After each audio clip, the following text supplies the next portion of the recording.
Yeah. Ready? Wait. Yeah, I'm ready. I'm just doing a skim through on the time bar of Disney Plus to give myself the 30-second recap of what I saw.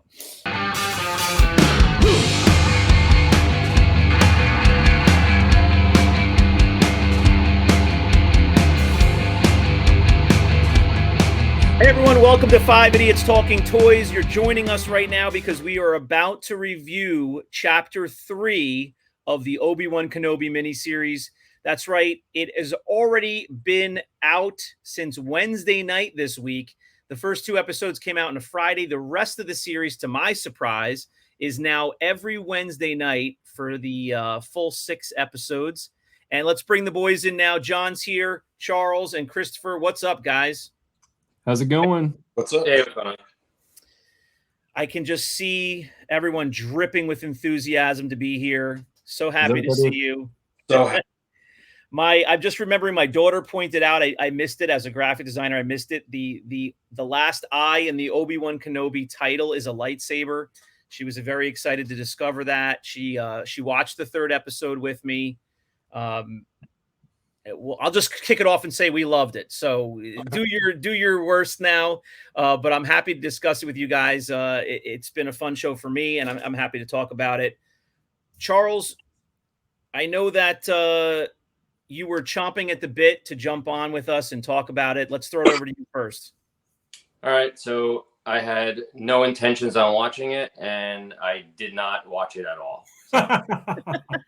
You missed Jar Jar Binks. See you later.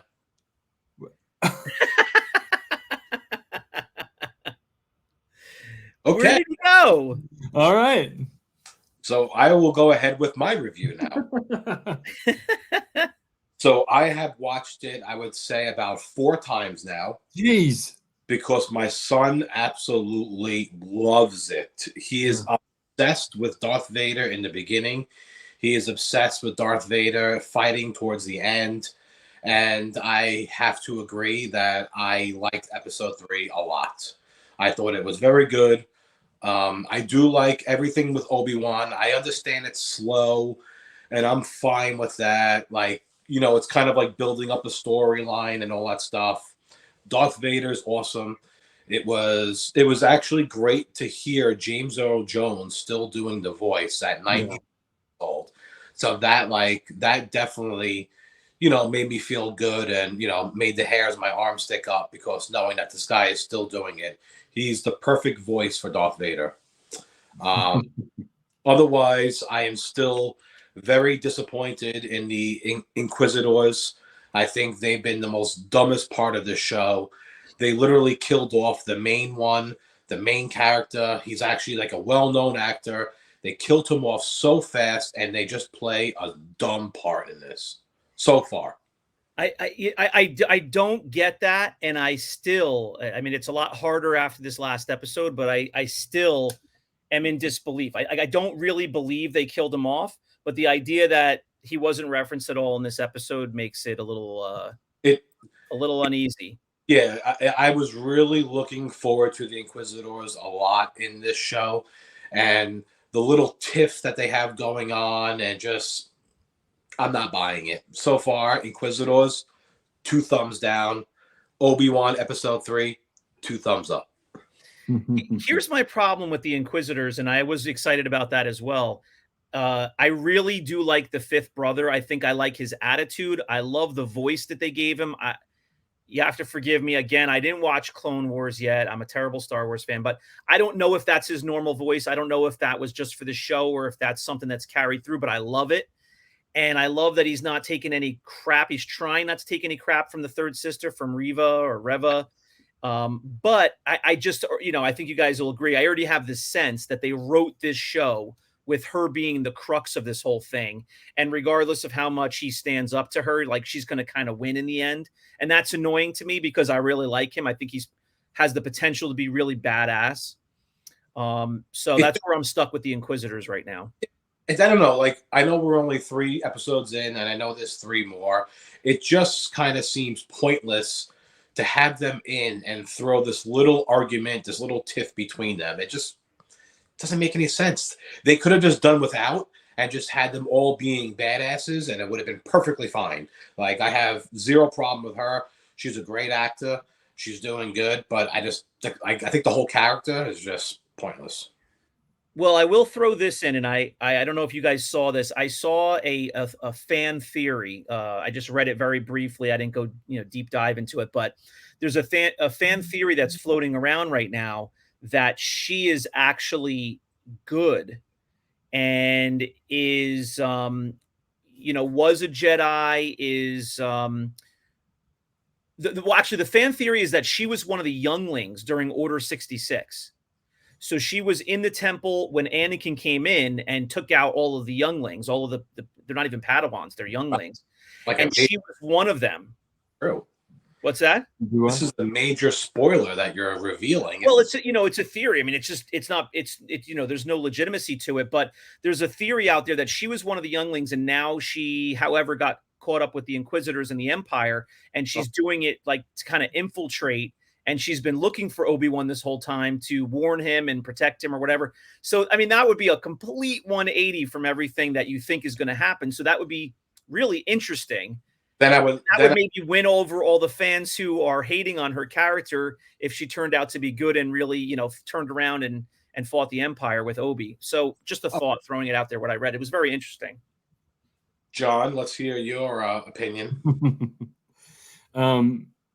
I liked it better than episode 2, and I liked episode 2 better than episode 1. But I still have some problems with, like I was talking with GQ Jedi today. He posed a question about the what everybody thought of the show and everything. I have a problem with them making Obi-Wan an idiot.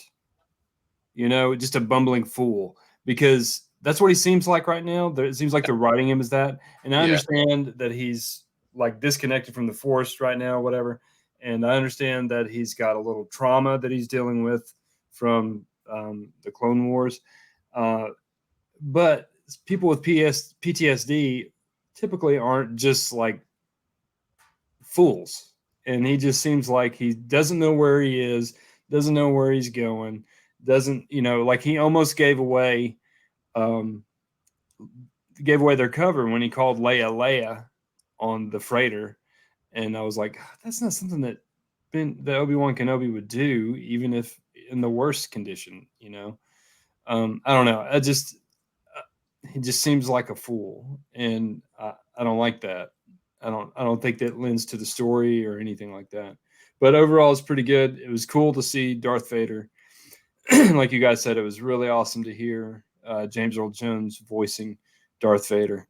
And another thing, Shane and I were talking about this a little bit earlier. The way they play Darth Vader, and he, Shane, you'll probably explain that your side of the story too. But the way they portray Darth Vader, they portray him as kind of arrogant, and he's not arrogant. He's calculating. He's always been calculating. And the way he walked through town was just like, pulling people out of the window and stuff with the Force and just killing people, rando.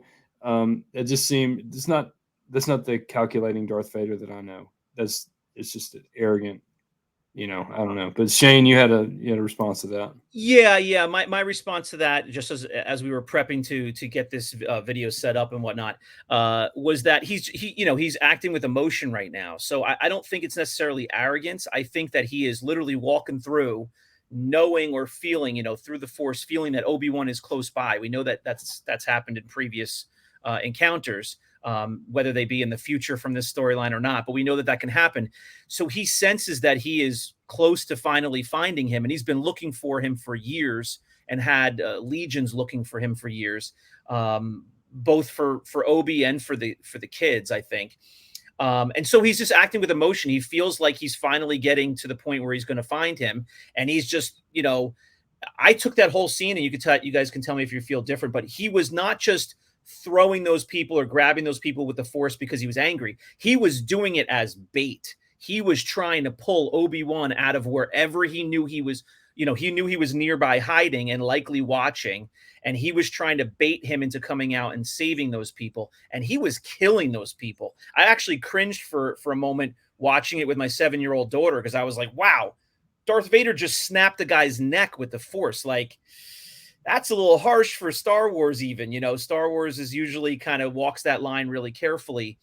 So anyway, that was my response to Darth Vader. I have to say, and this is good for conversation, I 100% disagree with John on Obi-Wan. I get where you're coming from, so I do understand that. But he has been living a hermit lifestyle.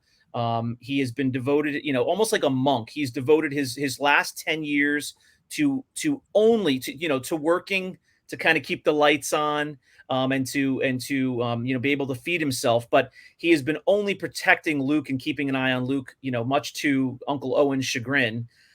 So he hasn't used the Force in 10 years. He's made a point of not doing that. He's made a point of burying his lightsaber. And then all of a sudden he was thrust back into this role where he had to be the Obi from 10 years before, and he almost doesn't remember how to do it. Either that, or he's just really fighting it and not wanting to have to go further than he has to. So that was my take on Obi. And I think we're going to see a progression here. I don't think we're going to see Obi from, the first 3 episode prequels, but I think we're going to see a progression to where he kind of, it clicks back in as he needs it to. I want to see how they play this off, because Darth Vader pulled him into the fire. It looked like he was burning on fire for about 5 minutes, everything.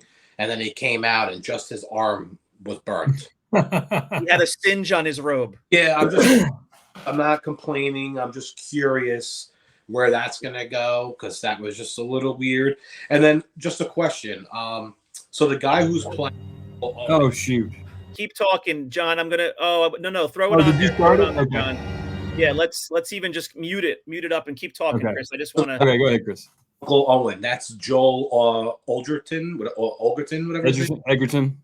Egerton. So yeah. He was the original Uncle Owen in Revenge of the Sith, right? Yes. Okay, so I just noticed that. Yeah, he's the same actor. They did a good job at bringing some of those actors back, and and they're actors that were, in the prequels. They're, they were only in parts of it, but it's great for continuity. Yes, I completely agree with you. So why? He's in the fire. Not just his arm, his whole body is in there. His face. You went face down first. Yeah, he's completely in this fire.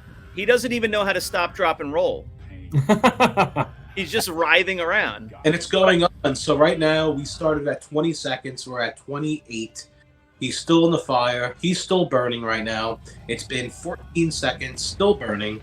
And okay, so 14 seconds, and that's all he got, was a smidge on the shoulder. Yeah. Just curious. Not complaining. Yeah. And just for fun, I'll just throw out that I don't remember this actress's name who plays this officer and undercover rebel. But she was a major. She played a major role in the HBO series Rome, and which I love, Game of Thrones series of all time, and she is fantastic in that. So as soon as I saw her face, I knew who she was, and I don't know if she'll be in the rest of the series, but she's a really great actress, and I really like her. Yeah, she's in Game of Thrones too. Right. Yeah, so sorry, I screwed you up there, John. I just wanted to throw that up there while we were talking, because I knew it was just a short clip, but yeah. Before we run out of time. But overall, I just throw my 20 seconds out there. I like the series. I like the slow build-up in the first episode leading into the beginning of the second episode. I get it. He's been living in a cave. I feel like you needed to be reintroduced to the scenario. Okay, we know Obi. What is he up to? Okay, now we see that Luke is, 8, 9, 10 years old. You don't really realize it first. Then you meet Leia, and she's 10 years old. Okay, I got it. I like that buildup. And we talked about this recently. Disney is thinking about the kids now, the younger generation. They're not, Hasbro is thinking about us, right?